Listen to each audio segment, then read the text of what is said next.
Good morning mtu wa nguvu, mtazamaji wa IOTV na mfuatiliaji wa millardayo.com kokote uliko kule. Of course unatufuatilia sasa hivi. Karibu katika uchambuzi wa magazeti ya leo tarehe 30 ya mwezi Mei 2017. Mimi ni David King. Tuko na taarifa nyingi, tuko na taarifa mob kutoka kwenye magazeti ya leo. Magazeti ya kitaifa kuanzia hard news, michezo mpaka udaku. Tutapitia taarifa zote. Magazeti karibia yote ya kitaifa leo yambeba taarifa kubwa ni kuhusiana na kuapishwa kwa IGP mpya Kamanda Siro, ambaye ametoka kwenye nafasi ya kuwa kamishna wa polisi mkoa wa Dar es Salaam mpaka kuwa mkuu wa jeshi la polisi Tanzania, ambaye jana ameapishwa rasmi Ikulu jijini Dar es Salaam, ambapo sasa anaanza kutumikia majukumu mapya. Wakati huo Ernest Mangu akiwa anasubiria kupangiwa kazi nyingine, kama ambavyo taarifa ya rais ilikuwa imeeleza baada ya uteuzi mpya wa IGP Simon Siro.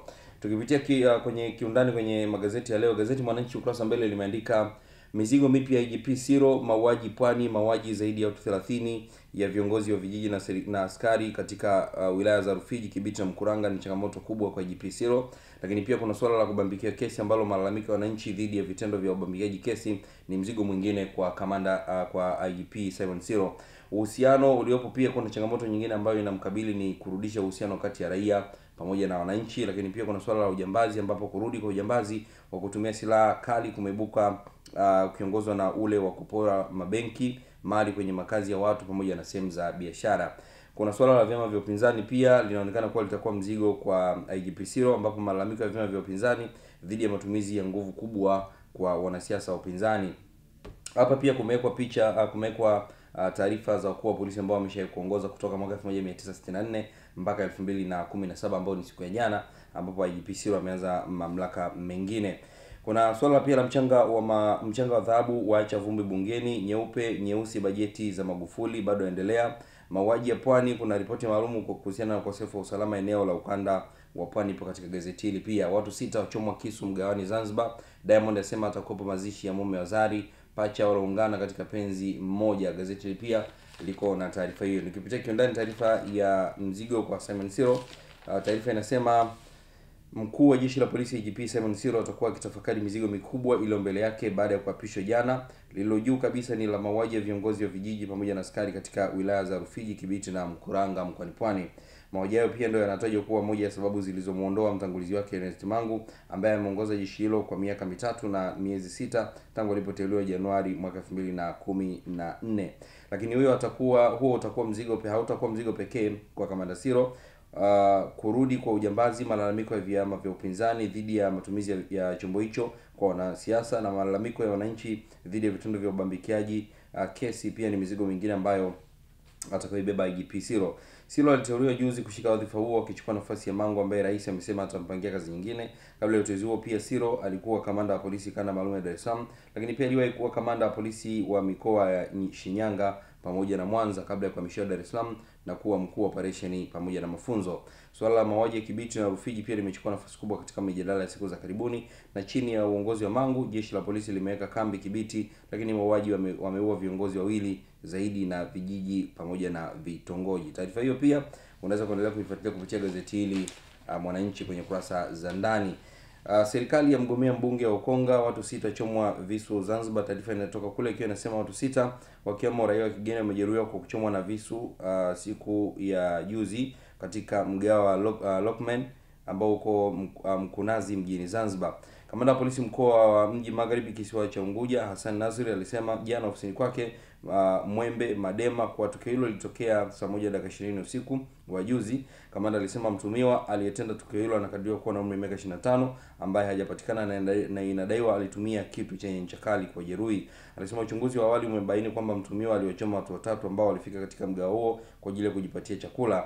Aliwataja majeruhi na nchi wanazotoka kuwa ni Mauget Gerol miaka 66, mkazi wa Ufaransa aliyejeruhiwa pembeni ya jicho la kulia, Jennifer Wolf miaka 24 raia wa Ujerumani aliyejeruhiwa kichwani, na Anna Katarina Eglen miaka 20 raia wa Ujerumani ambaye pia amejeruhiwa kichwani. Taarifa hizi pia unaweza kuendelea kuzisoma kupitia gazeti hili Mwananchi.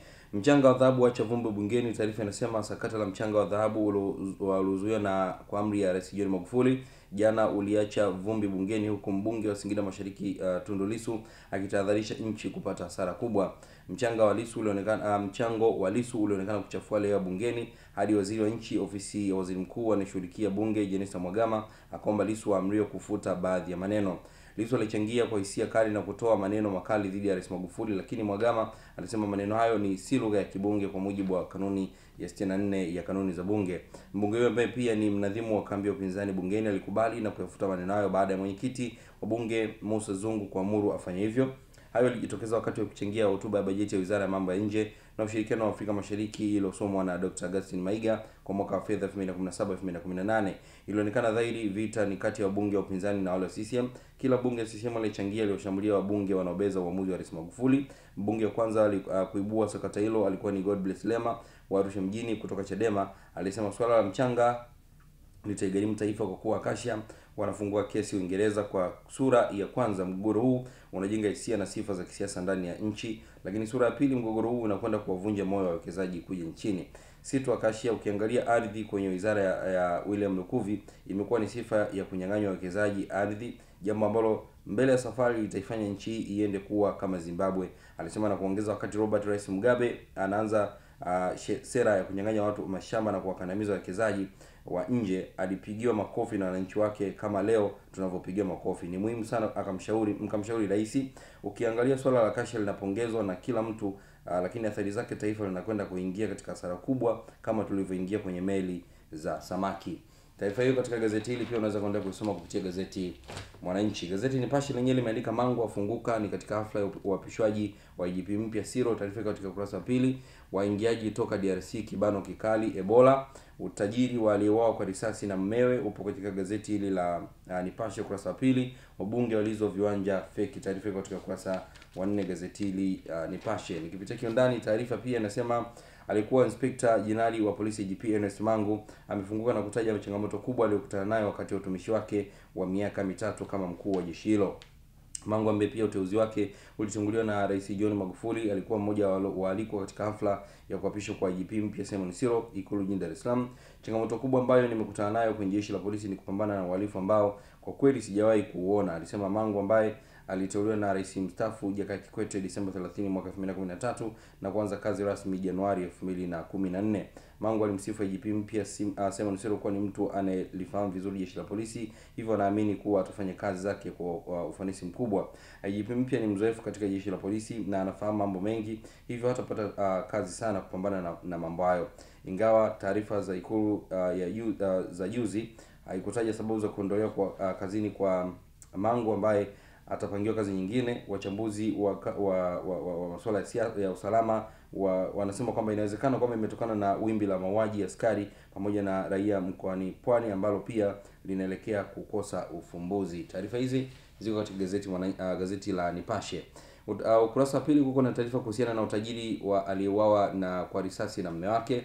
Taarifa zinasema zikiwa zimepita siku 4 tangu mkazi wa jijini Mwanza Maximilian Tula amuue mke wake kwa kumpiga risasi na yeye kujiua. Imeelezwa kwamba Teddy Mululu alikuwa ni mfanyabiashara mwenye mafanikio. Maximilian mwenye miaka 40 alimpiga risasi mke wake Teddy miaka 38 Ijumaa usiku wakiwa nyumbani kwao mtaa wa Kanyerere wilaya ya Nyamagana mkoani Mwanza. Mmoja wa wakazi wa jiji la Mwanza ambaye pia amesema anayejua vizuri maisha ya wanandoa hao ameiambia Nipashe kwamba Teddy alikulia jijini Mwanza na aliolewa na Maximilian miaka 17 iliyopita. Nikimlikuwa nasema mwanzoni wakazi wa jiji la Mwanza ambaye mwanzoni yeye na mume wake waliishi maisha ya kawaida, hivyo ili kupata mkate wao wa kila siku ilibidi wapambane kweli kweli, maana hali ilikuwa ngumu, lakini baadaye walianza kufanikiwa taratibu, na alisema mtoa taarifa huyu ambaye hakutaka jina lake litajwe. Lakini baada ya muda alisema mtu wa taarifa yetu kwamba Teddy alipata kazi kwenye kiwanda cha kufungashia samaki Mwaloni jirani na Kirumba Mwanza, ambako kilikuwa kinamilikiwa kwa ubia kati ya wafanyabiashara wawili, majina yanahifadhiwa. Anasema kwa kuwa mmoja wa wamiliki wa kiwanda hicho ambaye pia anafanya kazi serikalini aliamua kujitoa kwenye uendeshaji wa kiwanda hicho, na mmiliki aliyebaki naye alitingwa na majukumu na kuamua kumkabidhi Teddy jukumu la uendeshaji wa kiwanda hicho na akamuongezea maslahi. Alipoachiwa madaraka ndipo maisha yalianza kubadilika kwa kuwa safi. Teddy akiendesha kiwanda vizuri na kilipata faida, bosi wake naye alikuwa akipata faida. Kwa hiyo kwa ujumla mambo yalikuwa mazuri sana hapo, mambo yalimnyokea, huku Teddy alikuwa tulikuwa tumemzoea, mambo yalikuwa yamemnyokea. Aidha, mtoto taarifa anasema mambo yalipokuwa mazuri, Teddy alinunua gari aina ya Noah na kujenga nyumba ya kisasa jijini Mwanza. Alipozidi kuwa nzuri, alinunua gari jingine aina ya Prado, na siku za karibuni alinunua toleo jipya la gari aina ya Harrier. Anasema baada ya kununua Harrier, Teddy alimkabidhi mume wake Prado. Aidha, alifungua kiwanda chake kingine cha kugandisha samaki, akimkabidhi mmewe waendeshe kiwanda hicho. Taarifa zaidi ziko kwenye gazeti hili Nipashe, unaweza kuendelea kuzisoma kupitia gazeti hili. Waingiaji kutoka DRC kufuatiliwa, lakini pia Tanzania Malawi kujadili tena swala la Ziwa Nyasa. Mawio Lissu yapigwa kalenda. Kwenye gazeti hili kuna taarifa hizo zote. Gazeti Mtanzania lenyewe limeandika ajenda mbili za Siro. IGP Mangu ajutia mauaji yanaendelea Kibiti Rufiji. JPM aondoa wateuliwa JK taasisi za ulinzi na usalama. Hapa mbele kuna picha inamuonyesha Rais Magufuli akiwa anamvisha cheo kipya cha Inspector General wa polisi IGP Simon Siro baada ya kumwapisha Ikulu Dar es Salaam jana. Mchanga wa madini wachafua hali ya bungeni, lakini pia gwiji wa habari kuagwa leo. Lukuvi wafanyakazi CDA wameficha viwanja 1034. Wenga asema mashabiki walionidhalilisha na wasamee. Taarifa hii kwenye gazeti hili Mtanzania kurasa za ndani. Taarifa inasema Waziri wa Ardhi, Nyumba na Maendeleo ya Makazi William Lukuvi amedai kwamba waliokuwa wafanyakazi wa mamlaka ya ustawishaji makao makuu CDA wameficha zaidi ya viwanja 1034. Lukuvi ambaye amewahi kuwa mwenyekiti wa CDA kwa miaka kadhaa pia amesimulia jinsi wabunge wanne walivyotapeliwa na wafanyakazi wa mamlaka hiyo. Hivi karibuni Rais John Magufuli aliifuta mamlaka hiyo na shughuli zake kuhamishia manispaa ya Dodoma. Akizungumza mjini hapa jana wakati wa ufunguzi wa mkutano wa chama cha wapima ardhi Tanzania IST, Lukuvi alisema viwanja vilivyopimwa manispaa ya Dodoma vilikuwa 60, lakini vilivyoonekana ni 26 tu, huku 1034 vikiwa vimefichwa na wafanyakazi wa mamlaka hiyo. Taarifa zaidi ziko kwenye gazeti hili, unaweza kuendelea kuzisoma. Wakongo wanaoingia nchini kufuatiliwa kiafya. Taarifa inasema serikali imeweka utaratibu mpya wa kuwasajili katika fomu maalum na kuwafuatilia hadi majumbani wasafiri wote wanaoingia nchini kutoka Jamhuri ya Kidemokrasia ya Kongo.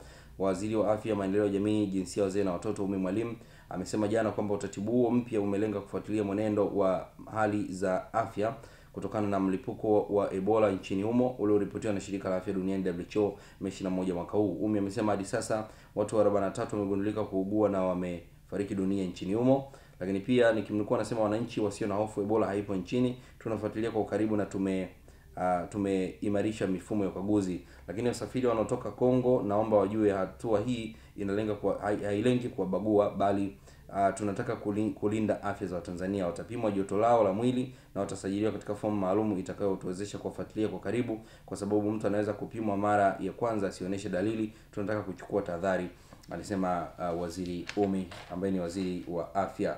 Taarifa zaidi kwenye gazeti hili pia unaweza kuendelea kuzisoma kwenye gazeti Mtanzania.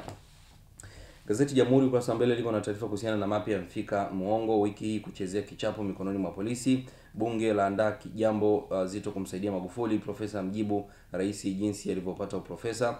Profesa Ngoi ampa neno zito amdonoa Mkapa. Lakini pia kuna taarifa kwamba kimenuka RIA. Lakini pia Nyondo nchi inavyoibiwa madini. Sotea mafao PPF miaka 15. Buriani mzee Kitwana Kondo KK. Kuko na taarifa hizi kwenye gazeti Jamhuri. Gazeti Uhuru kwa sababu limeandika wapinzani washambulia bungeni, IGP Siro waomba ushirikiano kwa wananchi. Amshukuru JPM na kuahidi kutomwangusha. Umoja wa Mataifa mpongeza JPM. Taarifa ziko kwenye gazeti hili Uhuru. Gazeti Majira lenyewe ukurasa mbele limeandika mtihani mgumu kwa IGP Siro huu hapa. Apisha na Magufuli amba ushirikiano kutoka kwa raia kudhibiti uhalifu. Mauaji ya viongozi Pwani, polisi uvamizi wa vituo kumnyima usingizi. Mauaji ya Pwani yasigeuzwe mtaji ya kisiasa. Taarifa ni ya Mgeja. SMZ yatangaza masharti ya futari. Waziri Ummy asema hakuna ugonjwa wa Ebola nchini. Tani 300 za chakula za chefua madiwani Bunda. Taifa Stars yaenda kujichimbia Misri. Hilo ni gazeti Majira. Gazeti la Uwazi, gazeti la Udaku ili kwenye ukurasa mbele kuko na picha kama ambavyo zimewekwa kwenye gazeti ile asubuhi ya leo. Lakini pia ukurasa nyuma kuko na picha ya Rais Magufuli pamoja na CP Mlowola ambaye ni mkurugenzi wa TAKUKURU. Kwenye gazeti hili la Uwazi kuko na taarifa kama ambavyo zimewekwa hapo. Gazeti la Bingwa, gazeti la michezo ili linaandika baba adai akitua Msimbazi anaweza kupoteza maisha, ampeleka Tikumana Yanga. Mashabiki Yanga wapata kijiwe cha kujiachia. Hii ndio Simba mpya. Daniel Agiei, Salom Kimenya, Saidi Ndemla, Mwinyi Kazimoto, Abdi Banda, Jonas Mkude, Ibrahim Majib, Mohamed Ibrahim Mo, hao ndo wametajwa kwenye kikosi cha Simba. Lakini pia Pogba aibukia Maka.